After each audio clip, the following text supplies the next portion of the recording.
Well, good morning to everyone as well. This is a great pleasure for me to play this role here. These are very, as has been said, very thoughtful, knowledgeable individuals, very accomplished, and more importantly, both kind and considerate and generous with their time, which are all qualities and attributes which bring them here today with us. Andrea Mitchell is the NBC News Chief Foreign Affairs Correspondent. You will see her on NBC News broadcasts, including NBC News Nightly News with Brian Williams, The Today Show, and MSNBC. She anchors the Andrea Mitchell Report show, which, by the way, is a great show. It airs from 1 to 2 o'clock on MSNBC. So I would encourage all of you to tune in to that show. She has guest hosted Meet the Press, and I have found a great understanding of people and motivations in politics. She is a graduate of Penn University. A colleague of mine would have been very upset if I did not mention that. We also have a representative officially here from Penn today, and I know that Penn is very proud to claim her as one of her own. I'm not sure who is more proud, NBC or Penn, but nevertheless very proud of her. And I'm always grateful when English majors make it so well professionally. Now, her knowledge, as we all know, of foreign affairs issues runs very deep, and she often speaks of her respect for the women and men of the Foreign Service, and so we're grateful to have Andrea with us today. Representative Lowey is a member of the 111th session of Congress, serving the United States House of Representatives. She has proudly represented the 20th and 18th districts of New York for 22 years. And that longevity and that consistency of service is a great example, I think, to all of us. And she is a graduate of Mount Holyoke College.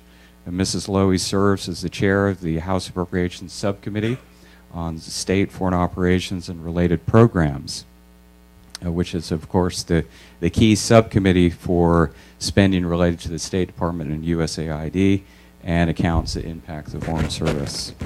I have found her to have a great ability to humanize our foreign policy, to remind us that a healthy and vibrant foreign policy alleviates poverty and suffering. She has been a real champion for HIV/AIDS programs, the situation in Darfur. She's brought great attention to that issue, education for girls, refugee issues. I had encounters with her over SME issues, small medium enterprise development in Arusha, Tanzania, and I very much appreciated that, working with her and briefing her on coffee farmers. I'm sure Tanzanian coffee sounds very attractive to all of you right now, but I appreciated the way in which she engages people, and that she understands people, and the civilian component, which obviously, as we all know, is so very important, the Foreign Service component, and giving individuals the tools that they need to elevate their ability to serve those who are in need. On a personal level, I have interacted with Mrs. Lowey on many times, many occasions. I found her to be receptive and gracious and interesting, and I have no doubt this morning that it will be any different. So I'm grateful to both of them for coming today. Thank you.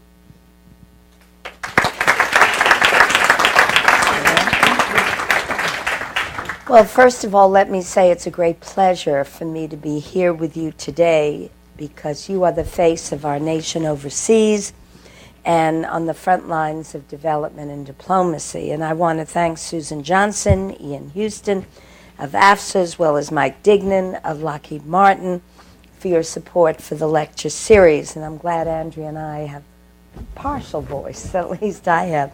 Again, I also see good friends in the audience like Undersecretary of State Patrick Kennedy, former Deputy Secretary of State John Negroponte. Let me just say this. Whenever I travel, wherever I go, I continue to be so impressed and humbled by the caliber of our embassy diplomats and USAID staff, and I sincerely mean that. The personal sacrifices you make to serve our country so far from home is truly inspiring. And I would especially like to thank those of you who have served in Afghanistan, Iraq, Haiti, or any hardship posting.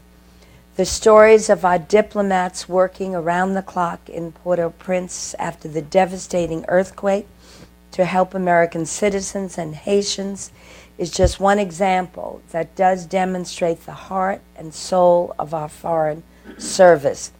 So for me, it is a real privilege to serve with such great Americans.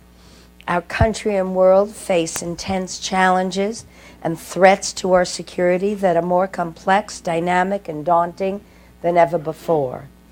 Transnational terrorist groups, climate change, food insecurity, nuclear proliferation, avian flu are just a few.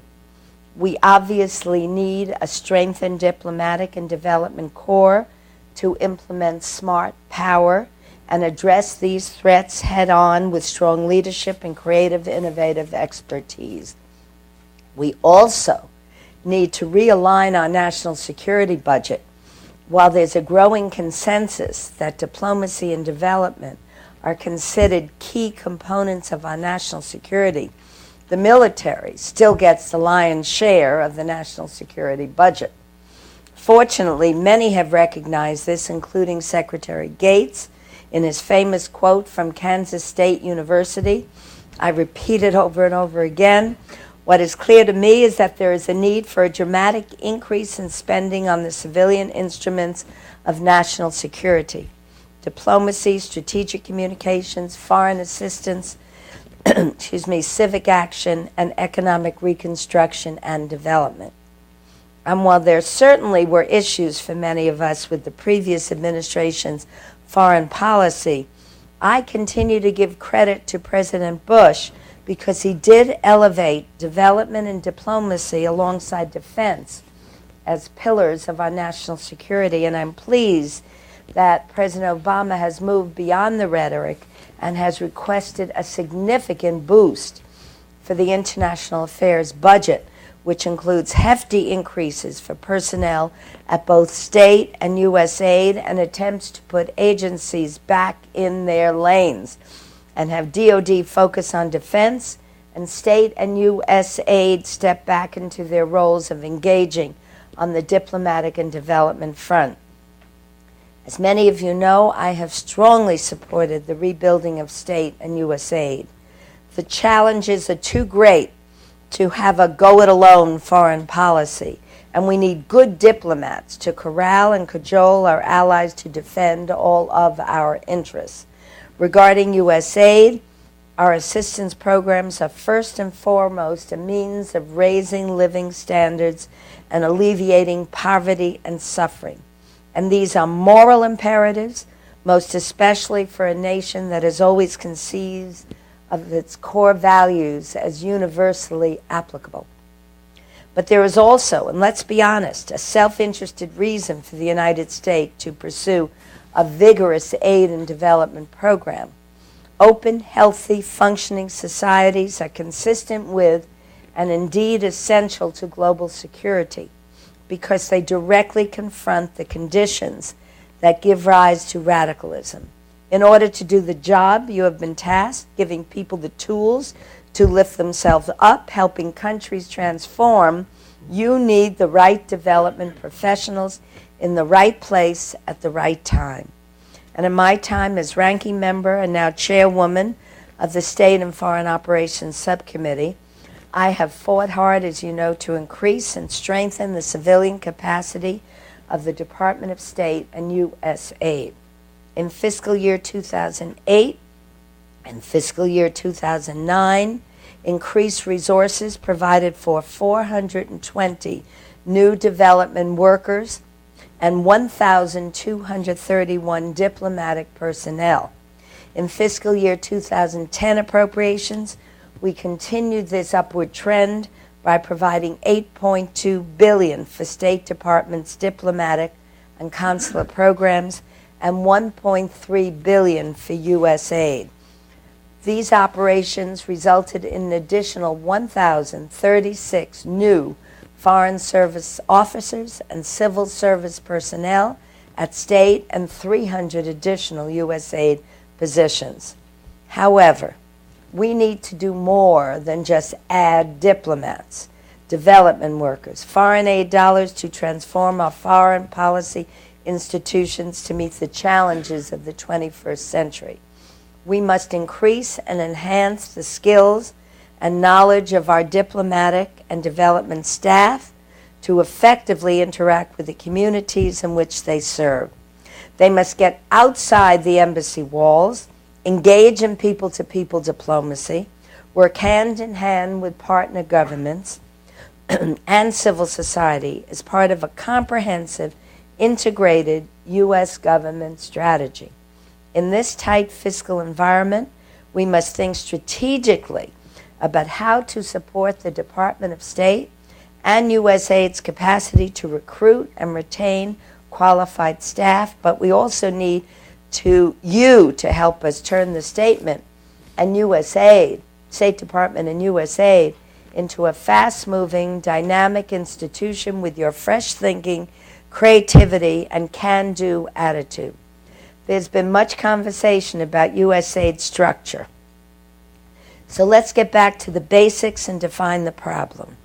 USAID is often accused of being a procurement mechanism or contracting office and less of a policy shop. With the able leadership of Administrator Shah and new personnel, I expect USAID to shatter this stereotype. We cannot afford to lose the world's leading development agency. Our foreign policy and indeed our national security depend on it. We have made some important strides already in strengthening USAID, and I expect to see results that will include improved development policy and programs. In fact, with the many pressing demands we face domestically, it is imperative that we make the most effective use of our foreign assistance dollars in order to help people understand its importance to our national security.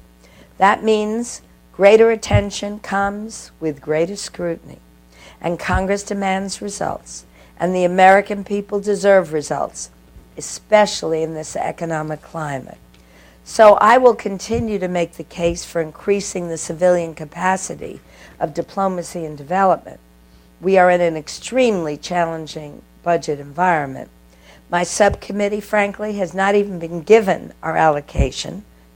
Normally we're finished by now. With the Senate Budget Committee cutting $4 billion from the International Affairs budget, that's $4 billion from a $58.5 billion request, 7%. I worry about our ability to continue to ramp up funds, so we have to do more with what we have. And we look to you, our foreign policy experts, to advise Washington on how resources can be spent most effectively and efficiently to achieve our overall vision. And we look to you to leverage the resources provided through new initiatives, to be creative and efficient with the taxpayers' money, to coordinate with other donors in the field. For those who know me, and when I briefed Hillary Clinton when she took over the job, I said, coordinate, coordinate, coordinate. We have to leverage public-private partnerships. I remember my first trips, and I'd always ask the ambassador to bring everyone in for a meet and greet, and no one knew each other. You know, they were all doing excellent work, operating in their own stovepipes of excellence, but no one knew each other. So coordinate, coordinate, coordinate. Now is the opportunity for diplomacy and development to prove its might, to show how it can be as effective and efficient by using its resources and expertise to their full potential. We have great challenges ahead. We have to fight to restore our civilian capacity to what it once was and can be again. For I've seen firsthand the good work you and your colleagues are doing around the world. So I do look forward to working with Secretary Clinton, Administrator Shah, with all of you to support our foreign policy infrastructure with a workforce prepared and equipped to address the global challenges of this new century. Well.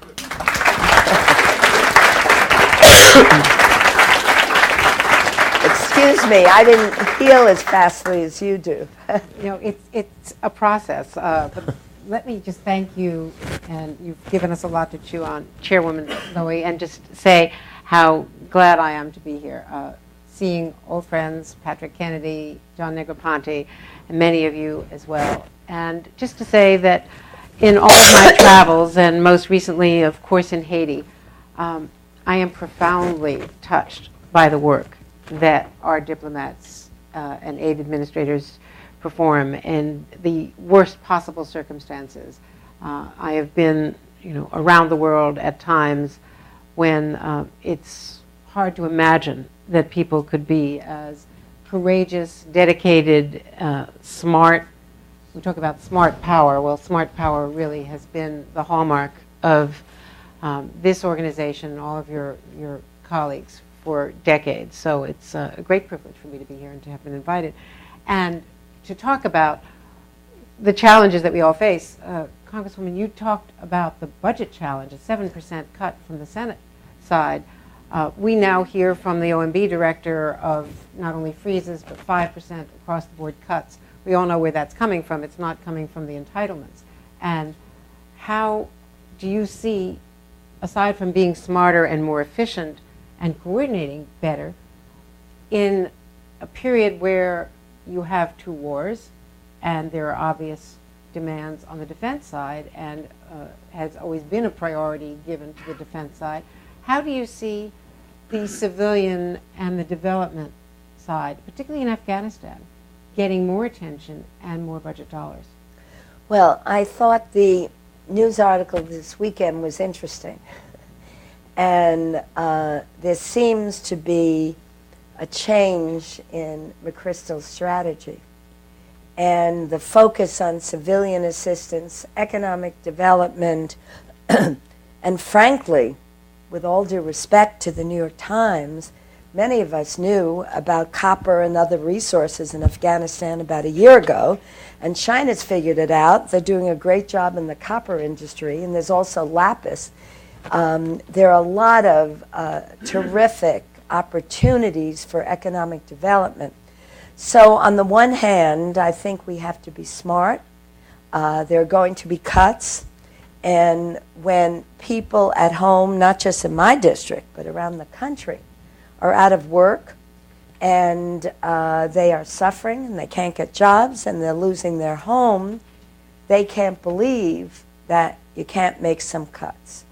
But on the other hand, we have to be advocates.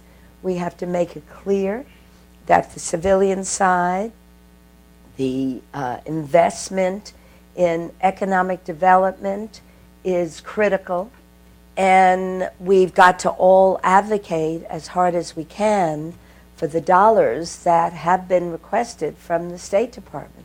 But it's going to be tough, and we have to be realistic, and nobody, whether it's in the 18th Congressional District or any place else, believes you can't take some money off the budget. As we sit here today, as this is taking place live, General Petraeus and Michelle Flournoy are testifying to Senate Armed Services, and they'll be on the House side tomorrow. And we're anticipating that they're going to get some very tough questions because there is growing concern in Congress, we are told, that this strategy and the projected wind down July 2011 is very optimistic at best. Marja is still not under control in Helmand, and Kandahar is not being launched, we're told, as quickly as we thought that operation was going to be engaged. Only yesterday, Prime Minister Cameron spoke to Parliament and tried to assuage British concerns about their involvement and said that UK forces would not be in Afghanistan a day longer than necessary. How deep are your concerns about the progress on the military side, which obviously impacts on what we can do on the development and civilian reconstruction? Well, I think there are huge concerns in the Congress. We're over 1,000 lives lost, beautiful young men and women. We see two of the best ministers with whom I've interacted depart. The corruption continues to increase. We don't see much improvement there. And then, as of yesterday, the reports of the military activities being postponed. So there's a great deal of concern. However, I do think overall there is a commitment and understanding that we can't just leave, and that we have to continue to work with the ministers, expand programs like the NSP, the National Solidarity Program, that has had some success throughout the region. There are investments that can be made, as I mentioned, in economic development. So I think right now the focus is very much on the civilian side, on the lack of progress in corruption. What can we do about that? And how can we make that transfer to a government that still is not in control? We're worried about the Taliban night raiders, those citizens who want to work with us have great fear because of their families and their loss of life. So I think this is a time where we're reassessing, moving ahead, and the president did say by 2011 there will be a reevaluation. Do you think that that there ought to be an earlier reevaluation prior to the December review? Is there some pressure now to reassess the strategy in the near term? Let me make it very clear, although the president specifically focused on 2011, in many of our hearts, in many of our brains, in many of our committees, in many of our forums, there are ongoing evaluations. And again, the reports of corruption, the reports of two of the respected ministers leaving are of great concern. On the other hand, when we see programs that are providing success, like the NSP, we are reinforced. So there are constant evaluations, not only in the Congress, but in the military, at USAID, and in the country for those who have sons and daughters who are overseas and have lost their lives. Do you believe that Congress is going to provide the funding for a robust engagement in Iraq after the withdrawal? It's a good question, Andrea. It's a good question. I'm sure it's one that Ambassador and Secretary Negroponte would have some interest in. Look, I think all these budgets are being challenged right now. And how you can do more or how you can do the same with less is being debated in every one of our committees. The supplemental was supposed to be passed a few weeks ago. I don't even know if it's going to get on the floor this week. 2011 bill should have been done. We're beginning to talk about that and put in place a calendar. But I think that there is a constant reassessment because, again, and going back to what I said about George Bush, defense, diplomacy, development are critical parts, the tripod of our national security strategy. But again, when people are out of work and unemployment is, maybe you see a couple of points once in a while, there's a lot of hardship, and it's very hard for the average person to understand the priority, and they want to see domestic programs expanded. We've been fighting for money to replace teachers. If we don't get that $20 billion, teachers are going to be laid off. There are, in my district alone, there's 40% unemployment in the construction trades. Around the country, there are about 500,000 roads, bridges, highways that are in terrible shape. So it's a constant balance, and this is a struggle. And for those of us who believe that it is critical to our national security that we invest and that we support our foreign service, we will constantly make that argument and balance it with domestic concerns. Now, with two wars still underway and the disaster in the Gulf and all of the other preoccupations that are so urgent, there's a feeling that I think is that we in the media contribute to by having such a short attention span and not being able to do more than one thing at a time, it seems. Do you feel that we are at risk of ignoring Africa? Whole continents are not getting enough attention in terms of active diplomacy. We have our people in our missions and our consulates and embassies, but you don't see a high-profile focus on Darfur, for instance. Well, let me say this. I am very focused, and our committee is very focused on Africa. In fact, I was so proud of Hillary Clinton when I accompanied her not too long ago to Kenya.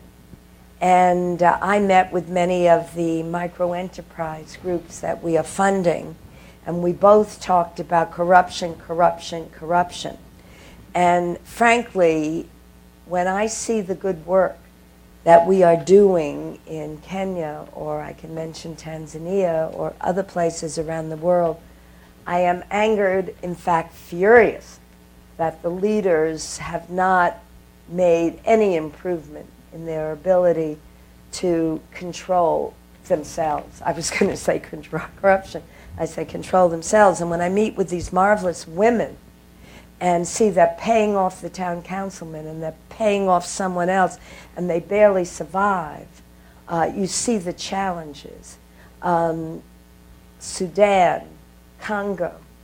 A couple of years ago, I was in Uganda when we thought Kona was going to come out of the forest, and we still don't have a peace agreement there. Ellen Johnson Sirleaf, we have got to continue to support her, because when you go to Liberia and you see the unemployed young men just waiting for her to fail, you realize we have to keep supporting her. So we have not neglected Africa.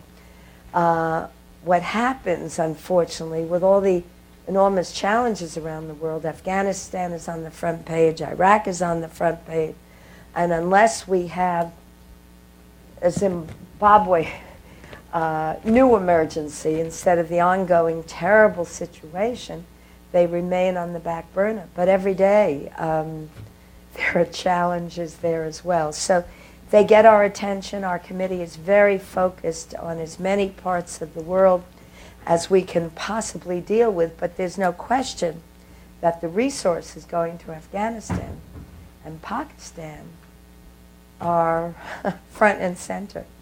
And I was with you on that trip and remember very well what was accomplished on that trip and the reception. I mean, the one remarkable thing, I don't know if you all saw the FT profile on Secretary Clinton this weekend, but when she arrives in a foreign country, it is like a visiting head of state. It is quite, she has an enormous impact. And so I would say Andrea like a rock star. Well, I don't know. I mean, I don't know if she could spend more time on the road. I don't think it's physically possible. Yeah. But finally, I wanted to ask, and then we want to engage everyone here in questions, and I think Ian also has some questions from our missions overseas, that the vision of the administration is to better integrate, and you focused on Secretary Gates' speech in Kansas, diplomacy and development with the military.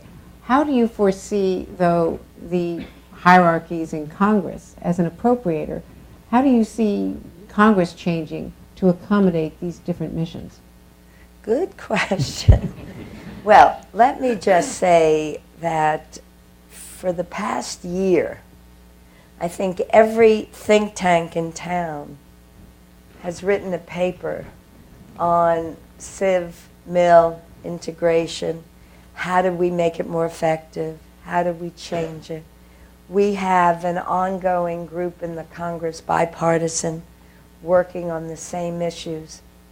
I would dare say that because of the urgency and the focus on Afghanistan, Pakistan, Iraq, that dialogue has kind of receded. It's still there. We continue to meet. We continue to talk about it. But other than a couple of bones, I'm not sure that the budget of defense is going to decrease significantly, hundreds of billions of dollars, not in my lifetime, and be transferred to the 150 account. But we work on some changes, and I do believe we've been successful working with the Secretary of State and the Department of State to make sure that there's oversight on these accounts. And many of these accounts that we have that will eventually be implemented by the defense budget still maintain their presence in our bill, so the Secretary of State can have civilian oversight, and I think that's very important. We can't let the military just consume these civilian efforts, which they would like to do. And I can remember it was several years ago when I found out the military had an active program in Africa. It was doing all kinds of development work. And we've adjusted that since. But the balance between the military and civilian is very, very critical. And you all know that. And your assistance and your advocacy is essential. It'd be nice if we got more of the money. Well, let me open this up to questions. Well, thank you very much, and I know our time, Congresswoman Lowey's time is limited. We'll take a few questions, then Ian's got a couple from the field, and when you ask, just wait for Ian, identify yourself and wait for Ian to bring you this mic so that the people around the world can hear us. So we'll start off, Ambassador Boyette. Hi, Nita. Hi, how are you? Fine, how are you? Good. My name is Tom Boyette. I'm head of AFSA PAC, which affords me the opportunity from time to time to have breakfast with the chairwoman. And I want you to know that I think having grilled shrimp for breakfast is really cool. That proves I've been there. This is kind of an inside baseball question, but it's really very important. As you know, this Congress passed the Civilian Stabilization Initiative, which called for a civilian response corps with 3 tiers. An active duty tier of 250 people, and then a standby reserve of 2,000 people, all of whom are government employees and other agencies, but they have skills relevant to stabilization and reconstruction, and who agree to be mobilized on a reasonably short-term basis. And underneath that, a 3rd tier of civilians all over the country who have relevant skills, who are prepared to be called up to serve their country in development and stabilization and reconstruction. One thinks of Haiti. And by the way, the military have already left Haiti, and I'm sure they took some skills with them. The first 2 levels, the active duty and the standby, there's been money appropriated for them. We need to have an appropriation for the 3rd level, for the civilians. That's important from a development point of view because we need their skills, but it's also very important for the Foreign Service to connect AID and the Foreign Service and diplomacy with the people of the United States, a connection that we don't have. And the idea of having 20 civilians in 435 congressional districts all over the country who are part of the Foreign Service as a reserve is a very exciting prospect for us in terms of relating to our own citizens and having them relate to us. Therefore, the question is, will you support such an appropriation? Well, you described the program elegantly and eloquently, and I'd love you to follow up with me and tell me where I should get the money from. Which line would you like to take the money from? As you said, the first 2 have been funded, and I've been appropriately enthusiastically funding the first 2. But should we cut back on additional USAID personnel? Should we cut back on additional support for diplomats? The issue is, where do you get the money from in tight budgetary time? Everything's wonderful. I could give an hour speech about every line of my budget.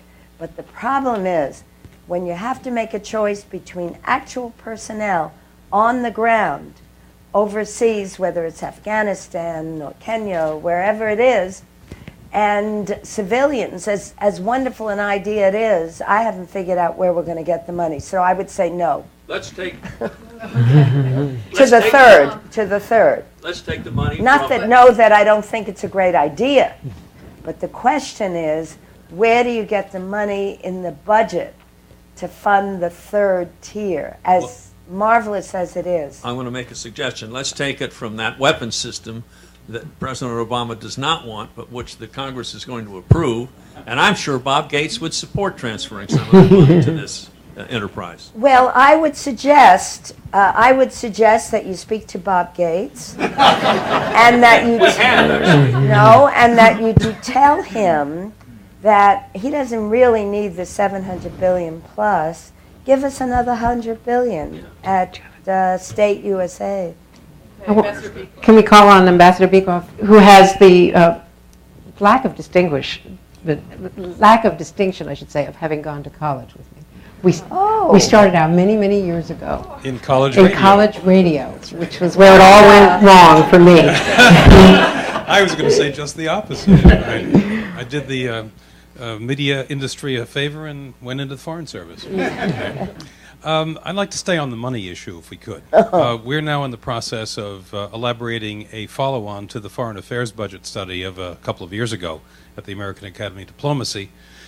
And the goal of this study is to look at ways to reinforce foreign service or diplomatic education and training. This cannot happen in the absence of a float. There have to be enough bodies out there who are not currently working in the field in order to actually formalize training. It's always been more or less a la carte. That has to change, especially because the world is changing. The question is, how can the Department of State best approach Congress to ensure that the money will continue to flow so that a float can continue to exist? What can the State Department and who should be doing it? And in addition to your good self, who are the best targets to make sure that that float continues? Well, as usual, you're very eloquent. Let me just say, Hillary was very wise in appointing Jack Lew to his position. In previous administrations, that position was not filled. And he knows every angle because of his past experience with the budget process. They are very aware. We are very aware. We're looking at different mentoring kinds of programs. All I can say is you are absolutely right. And people in the field, as good as they are, need training.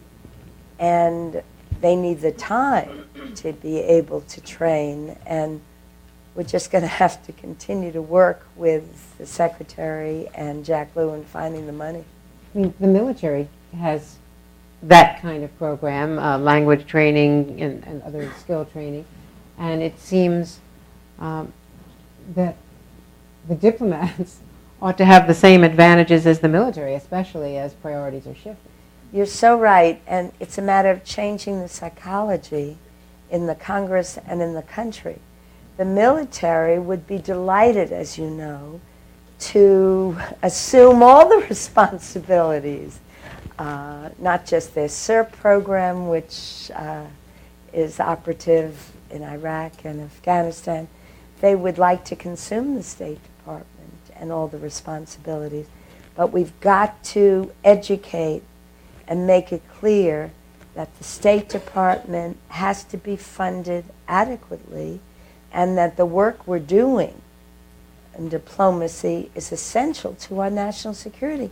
And frankly, I think, at least in my judgment, although President Bush did make diplomacy development part of the tripod, I think this president has sent a very strong message to the world that diplomacy is key to our living together in this world of ours. And I happen to feel his latest success at the UN, although it may not be perfect, was extraordinary.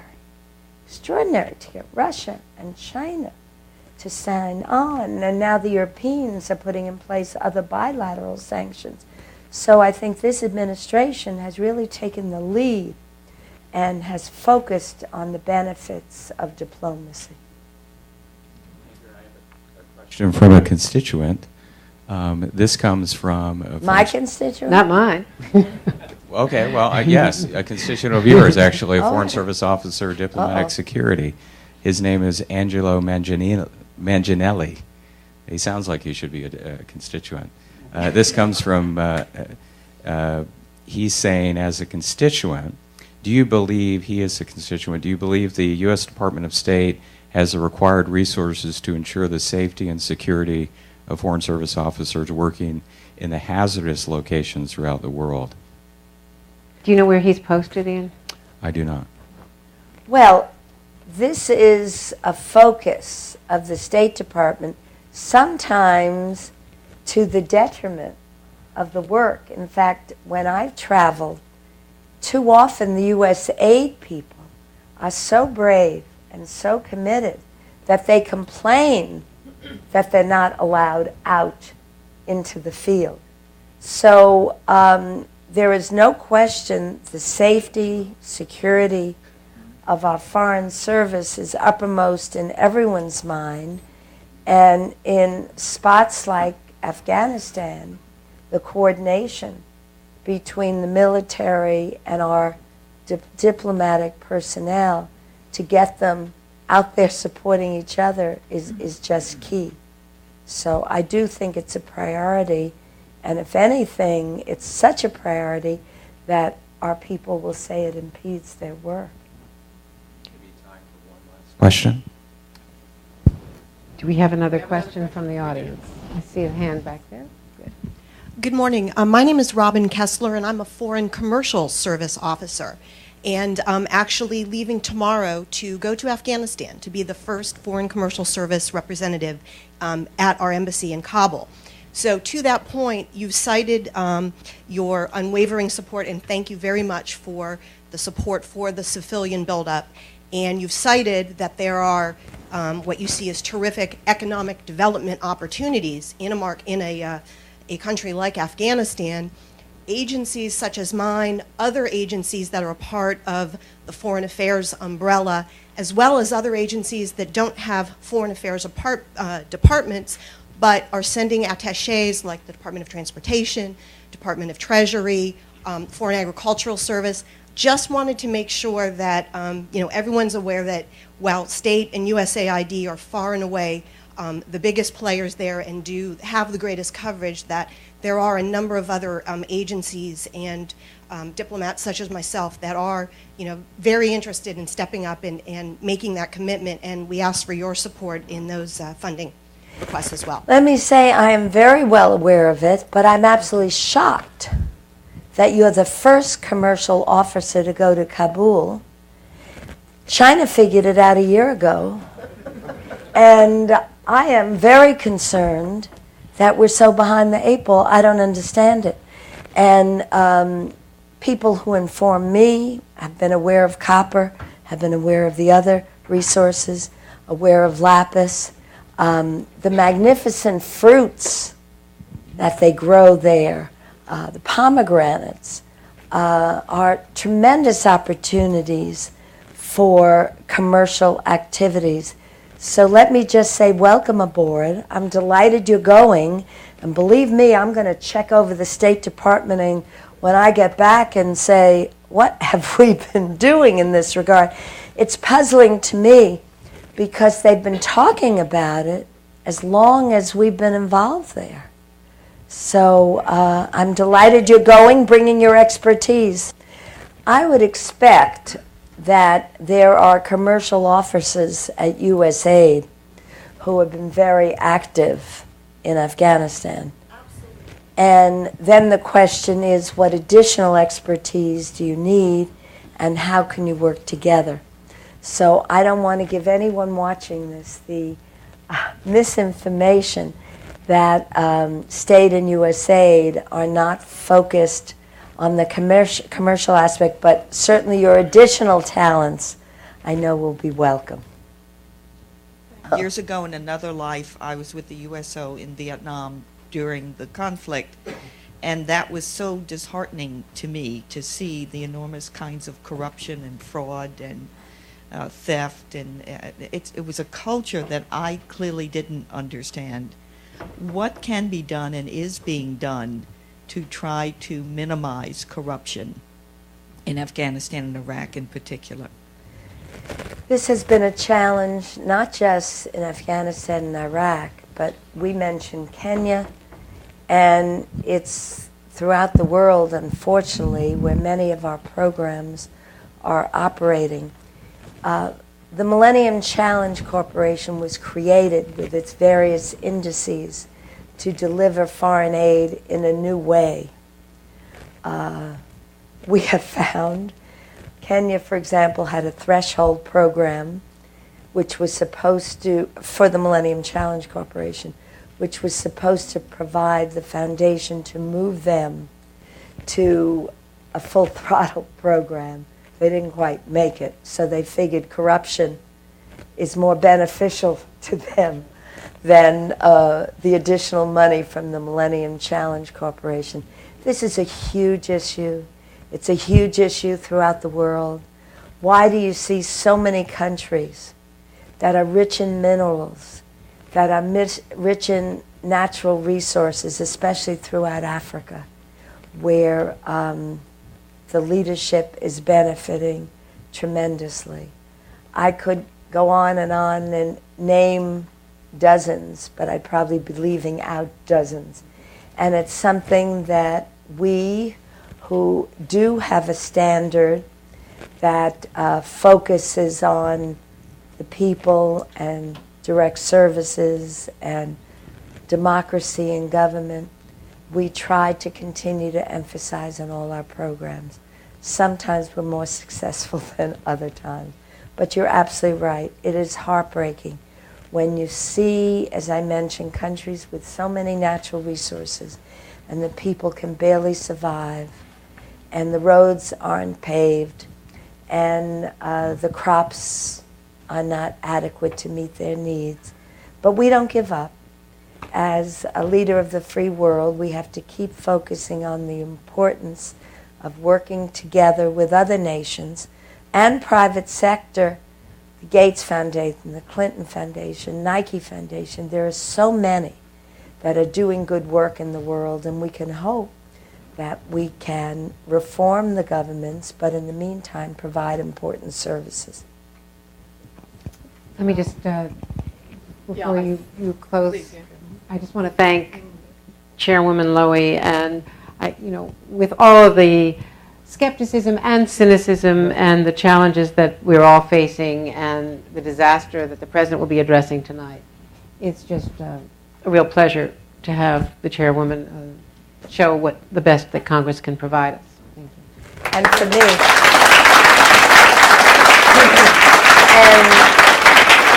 and I have to just say, for me, it is so gratifying to know that we have a person like Andrea on the media. Too often, we see the truth distorted, and we see cliches taking the place of thoughtful information, and we are very lucky to have someone such as yourselves here in the media, and I think